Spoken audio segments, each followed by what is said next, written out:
പിതാവിന്റെയും പുത്രന്റെയും പരിശുദ്ധാത്മാവിന്റെയും നാമത്തിൽ ആമേൻ. ദൈവത്തിലെ ഇന്ന് ഫെബ്രുവരി 17 ചൊവ്വാഴ്ച. അമ്മേ പരിശുദ്ധ അമ്മേ, അമ്മേ പരിശുദ്ധമേ, ദൈവമാതാവേ, കൃപാസനത്തിലൂടെ ഞങ്ങൾക്കും ഞങ്ങളുടെ ദേശത്തിനും അമ്മ മധ്യസ്ഥം തേടി തന്ന എല്ലാ അനുഗ്രഹങ്ങൾക്കും കൃപകൾക്കും ഞങ്ങളിപ്പോൾ ഹൃദയം നിറഞ്ഞ നന്ദി പറയുന്നു.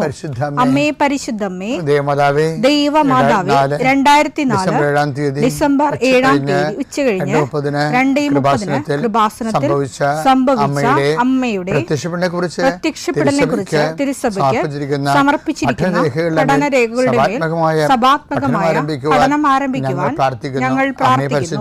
അമ്മേ പരിശുദ്ധമേ, ഭൂസ്വർലോകങ്ങളുടെ രാജ്ഞിയായ അങ്ങേയ്ക്ക് ഭൗമസംരക്ഷണത്തിനായി പ്രപഞ്ചപ്രകൃതിയെ തന്നെ തിരുസഭ പ്രതിഷ്ഠിക്കുവാൻ ഈ പ്രത്യക്ഷീകരണം വഴി ഇടയാക്കണമേ. പരിശുദ്ധമേ, ജപമാല മാതാവേ, സകല കൃപാസനം പ്രാർത്ഥനയോടും ചേർത്ത് ഞങ്ങളിപ്പോൾ പ്രാർത്ഥിക്കുന്ന ഈ കുടുംബത്തിന്റെ പ്രത്യേക നിയോഗം പറ മക്കളെ.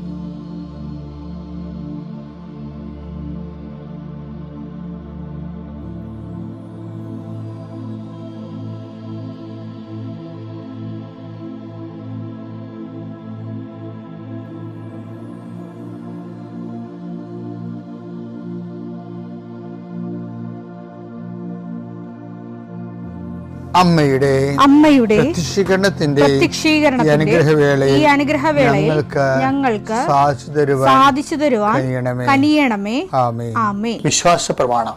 സർവശക്തനായ പിതാവും ആകാശത്തിന്റെയും ഭൂമിയുടെയും സൃഷ്ടാവുമായ ദൈവത്തിൽ ഞാൻ വിശ്വസിക്കുന്നു. അവിടുത്തെ ഏകപുത്രനും ഞങ്ങളുടെ കർത്താവുമായ ഈശോമിശിഹായിലും ഞാൻ വിശ്വസിക്കുന്നു. ഈ പുത്രൻ പരിശുദ്ധാത്മാവിനാൽ ഗർഭസ്ഥനായി കന്യകാമറിയത്തിൽ നിന്ന് പിറന്ന് പൊന്തിയോസ് പീലാത്തോസിന്റെ കാലത്ത് പീഡകൾ സഹിച്ച് കുരിശിൽ തറയ്ക്കപ്പെട്ട് മരിച്ച് അടക്കപ്പെട്ട് പാതാളങ്ങളിൽ ഇറങ്ങി മരിച്ചവരുടെ ഇടയിൽ നിന്ന് 3-ാം നാൾ ഉയർത്ത് സ്വർഗത്തിലേക്ക് എഴുന്നള്ളി സർവശക്തിയുള്ള പിതാവായ ദൈവത്തിന്റെ വലതുഭാഗത്തിരിക്കുന്നു. അവിടെ നിന്ന് ജീവിക്കുന്നവരെയും മരിച്ചവരെയും വിധിക്കുവാൻ വരുമെന്നും ഞാൻ വിശ്വസിക്കുന്നു. പരിശുദ്ധാത്മാവിലും ഞാൻ വിശ്വസിക്കുന്നു. വിശുദ്ധ കത്തോലിക്കാ സഭയിലും പുണ്യവാന്മാരുടെ ഐക്യത്തിലും പാപങ്ങളുടെ മോചനത്തിലും ശരീരത്തിന്റെ ഉയർപ്പിലും നിത്യമായ ജീവിതത്തിലും ഞാൻ വിശ്വസിക്കുന്നു. ആമേൻ. സ്വർഗ്ഗസ്ഥനായ ഞങ്ങളുടെ പിതാവേ, അങ്ങയുടെ നാമം പൂജിതമാകണമേ. അങ്ങയുടെ രാജ്യം വരണമേ. അങ്ങയുടെ തിരുമനസ് സ്വർഗത്തിലെ പോലെ ഭൂമിയിലും ആകണമേ. അന്നു വേണ്ടുന്ന ആഹാരം ഇന്ന് ഞങ്ങൾക്ക് തരണമേ. ഞങ്ങളോട് തെറ്റ് ചെയ്യുന്നവരോട് ഞങ്ങൾ ക്ഷമിക്കുന്നത് പോലെ ഞങ്ങളുടെ തെറ്റുകൾ ഞങ്ങളോടും ക്ഷമിക്കണമേ.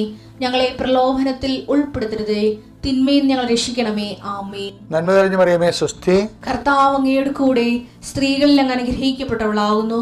അങ്ങയുടെ ഉദരത്തിൻ ഫലമായി ഈശോ അനുഗ്രഹിക്കപ്പെട്ടവനാകുന്നു. പരിശുദ്ധ മറിയമേ, തമ്പുരാന്റെ അമ്മേ, പാപികളായ ഞങ്ങൾക്ക് വേണ്ടി ഇപ്പോഴും ഞങ്ങളുടെ മരണസമയത്തും തമ്പുരാനോട് അപേക്ഷിക്കണമേ. ആമേൻ. കർത്താവേ, നിന്റെ ഉന്നതമായ നാമത്തിന് സ്തോത്രം ചെയ്യുന്നു. കർത്താവേ, നിന്റെ വിശുദ്ധ പൗരോഹിത്യത്തെ മഹത്വപ്പെടുത്തണമേ. കർത്താവേ, സഭയിലുള്ള സാന്നിധ്യം പ്രകടമാക്കണമേ. 40 വർഷം ഞാൻ അർപ്പിച്ച കുർബാനയുടെ യോഗ്യതയാൽ കൃപാസ്ഥാനത്താറെ ജീവനോടെ പ്രത്യക്ഷപ്പെട്ട മാതാവിൻ്റെ പ്രത്യക്ഷീകരണത്തിൻ്റെ യോഗ്യതയാൽ അൾത്താരയിൽ നടന്ന 10,000 ആരാധന ശക്തിയാൽ ദൈവവേദനെ നിന്നെയും നിന്റെ കുടുംബത്തെയും ഈശോ നാമത്തെ ആശീർവദിക്കുന്നു. ഇന്ന് നിന്റെ ജീവിതം അഭിമുഖീകരിക്കുന്ന എല്ലാ വിഷയങ്ങളും, നീ കണ്ടുമുട്ടുന്ന വ്യക്തികൾ, നീ ഭയക്കുന്ന വിഷയങ്ങൾ, ഇന്റർവ്യൂകൾ, ടെസ്റ്റുകൾ, യാത്ര ചെയ്തെത്തുന്ന ഇടങ്ങൾ, നിന്റെ ജോലിപ്പാടുകൾ, ശുശ്രൂഷ ഇടങ്ങൾ കർത്താവിൻ്റെ നാമത്തെ അനുഗ്രഹിക്കപ്പെടട്ടെ. സഞ്ചാരി മാതാവ്, സമയത്തിൻ്റെ അധികാരി, നിന്റെ ഉടമ്പടി വഴികളിലൂടെ നിന്നെ വേർപിരിയാതെ നിനക്ക് വേണ്ടി വാദിച്ചും നിന്നെ സപ്പോർട്ട് ചെയ്തും നിനക്ക് വേണ്ടി നീ ചെയ്യാനുള്ള ജോലി ഏറ്റെടുത്തും നിന്നെ സന്ധിക്കട്ടെ ദൈവവേദലെ. പിതാവും പുത്രനും പരിശുദ്ധാത്മാശ്രേഷ്ഠ നീക്കുവാമേ. എൻ്റെ പ്രിയപ്പെട്ടവരെ, ഞാൻ ഇന്നലെ നിങ്ങളോട് പറഞ്ഞത് വീണ്ടും ആവർത്തിക്കുകയാണ്. നമ്മൾ വിശ്വാസ ജീവിതം എന്നും പറഞ്ഞ് ലീഡ് ചെയ്യുന്ന പല കാര്യങ്ങളും, അതിന് ഒന്നുകിൽ പ്രാർത്ഥനാ ജീവിതമായിരിക്കും, അത് അല്ലെങ്കിൽ അനുഷ്ഠാന ജീവിതമായിരിക്കും. അപ്പോൾ വിശ്വാസ ജീവിതം ഇതൊന്നുമല്ല, ലോകത്തിൻ്റെ മേലുള്ള ഒരു വ്യക്തിയുടെ ദൈവസ്വഭാവത്തേക്കുള്ള വളർച്ചയാണ്, ലോകത്തിൻ്റെ മേലുള്ള വിജയമാണ് നമ്മൾ ഇന്നലെ കണ്ടു. ഇതുപോലെ തന്നെ ഒരു പ്രധാനപ്പെട്ട വിഷയമാണ്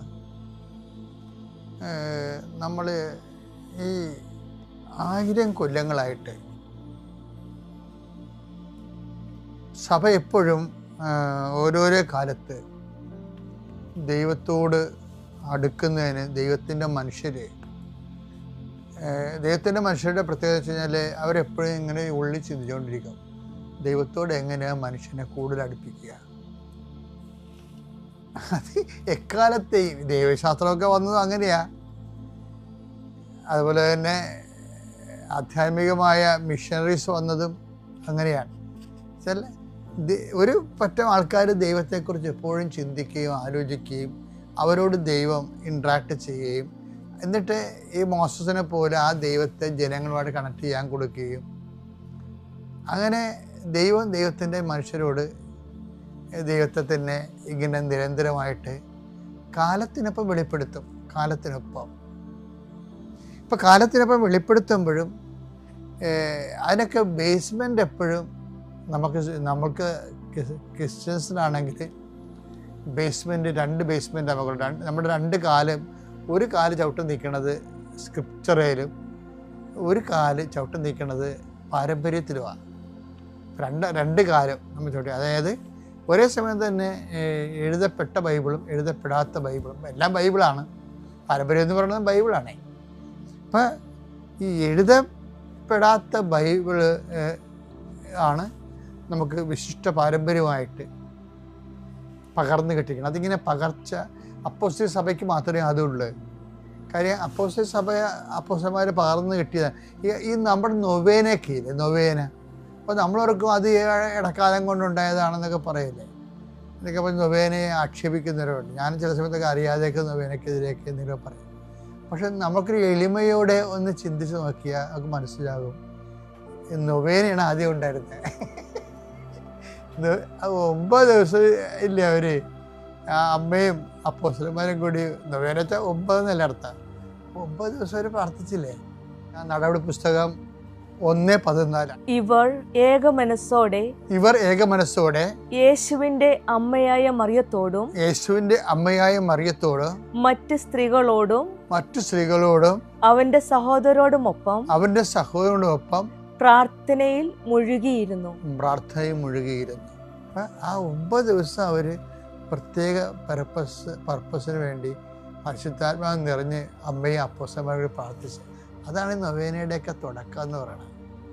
പിന്നെ ഒരു മിഡിൽ ഏജസൊക്കെ എപ്പോഴും AD 1200 കാലഘട്ടങ്ങളൊക്കെ ഒരു മിഡിൽ ഏജസ്, മധ്യകാലം.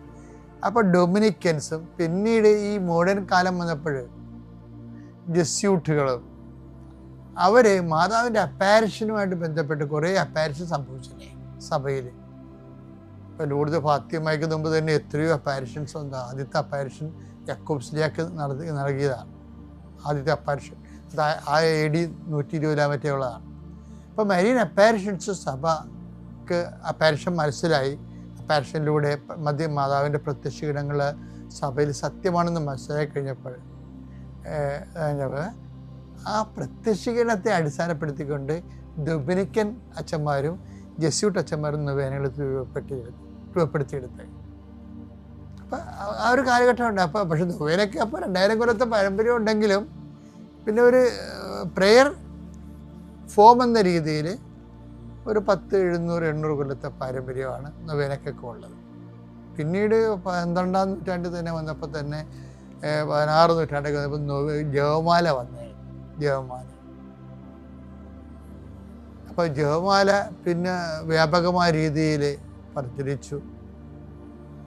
പിന്നെ ജപമാലയുടെ ഒക്കെ ഒരു കാലഘട്ടം കഴിഞ്ഞപ്പോൾ ഇപ്പം കേരള സഭയിലാണെങ്കിൽ 1653 കൂനംകുരിശ് സത്യത്തിന് ശേഷം പിന്നീട് ഈ സഭയിൽ നിന്ന് പിരിഞ്ഞുപോയ സഹോദരങ്ങളെ പുനരയിക്കപ്പെടാൻ സെബസ്ത്യാൻ പാതിരി വരുന്നുണ്ട്. സെബസ്ത്യാൻ പാതിരി ഇറ്റാലിയൻ മിഷണറിയാണ്. പക്ഷെ അപ്പം ഡച്ചുകാർ വരികയും അദ്ദേഹത്തിന് എമർജൻസി ആയിട്ട് പോവുകയും ചെയ്യേണ്ടി വന്നു. പക്ഷെ അപ്പോഴേ സെബസ്ത്യാൻ പാതിരി ഇവിടെ വന്നിട്ട് ഈ ഒരു കാർമലൈറ്റ്സ് വിക്കാരിയത്ത് റോം അദ്ദേഹത്തിന് പ്രൊപ്പഗാന്ത മിഷൻ്റെ ഭാഗമായിട്ട് ഇവിടെ സ്ഥാപിച്ചു. ഇവിടുത്തെ സഭകളെല്ലാം റോമിനോട് ബന്ധപ്പെട്ടിരിക്കുന്ന എല്ലാ സഭകളും വരാപ്പുഴ വികാരിയാത്തിൻ്റെ ഭാഗമായി വന്നു. പിന്നെ നമ്മളെ നയിച്ചതും ഭരിച്ചതും എല്ലാം കാർമലൈറ്റ് സ്പിരിച്വാലിറ്റിയാണ്. ഇപ്പം ഞങ്ങൾക്കിവിടെ ആലപ്പുഴ കാർമലൈറ്റ് സ്പിരിച്വാലിറ്റി ഇവിടെ പ്രബലമാകുന്നതിന് മുമ്പ് തന്നെ ജെസ്യൂട്ട് സ്പിരിച്വാലിറ്റിയാണ് ഇവിടെ ഫോം ചെയ്ത് വന്നത്, അർത്തങ്കൽ ബേസ് ചെയ്ത്. അപ്പം അത് ഡച്ചുകാരുടെ കാലമാകുമ്പോഴാണ് അവർ തിരിച്ചു പോകേണ്ടി വരണത്. പിന്നീട് നമുക്ക് കാർമലൈറ്റ് സ്പിരിച്വാലിറ്റിയാണ് വരണത്. കാർമലൈറ്റ് സ്പിരിച്വാലിറ്റിയിലൂടെയാണ് നമുക്ക് സ്കാപ്പുലറും ബന്ധിഞ്ഞ ആ ജപമാല മാതൃഭക്തി ശരിക്കും കേരള സഭയുടെ അടിസ്ഥാന ഘടകമാകണം. അങ്ങനെയാണ് അത് സീറോ മലബാർ ആർക്കി എപ്പാർക്കിയൊക്കെ തുടങ്ങുന്നില്ലേ, തുടങ്ങുന്നത് 923. ആ ഒരു കാലഘട്ടം വരെ സഭയിൽ ആകമാനം കാർമലൈറ്റ് സ്പിരിച്വാലിറ്റിയാണ് വർക്കൗട്ട് ചെയ്യണത്.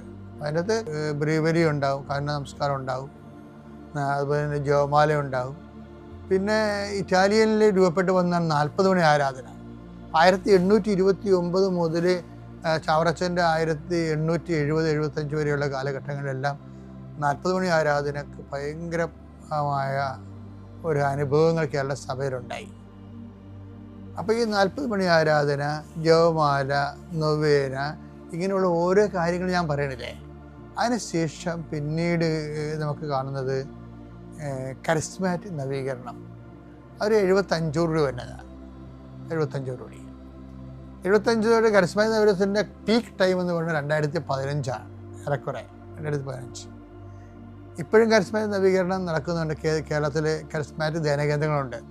കൃപാസനം കരിസ്മാറ്റിക് ധ്യാനകേന്ദ്രമല്ല, അത് മരിയൻ ഉടമ്പടി ധ്യാനകേന്ദ്രമാണ്.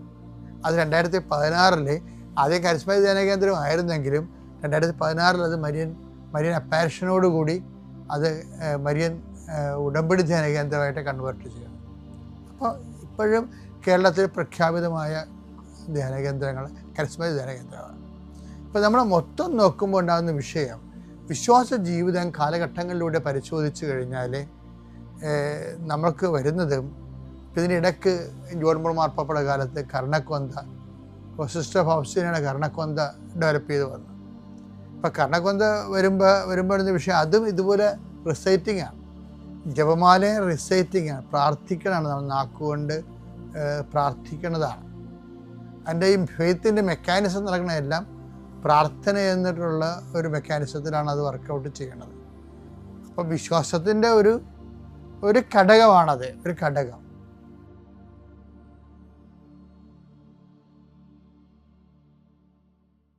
അത്യപൂർവ ദൈവാനുഭവങ്ങൾ ഇനി നിങ്ങൾക്കും സ്വന്തം. ഈ യൂട്യൂബ് ചാനൽ ഇതുവരെ സബ്സ്ക്രൈബ് ചെയ്തിട്ടില്ലെങ്കിൽ ഇപ്പോൾ തന്നെ സബ്സ്ക്രൈബ് ചെയ്യുക. ഈ വീഡിയോ ഇപ്പോൾ തന്നെ നിങ്ങളുടെ സുഹൃത്തുക്കൾക്ക് ഷെയർ ചെയ്തുകൊണ്ട് കർത്താവിന്റെ പ്രേക്ഷിതരാകുക.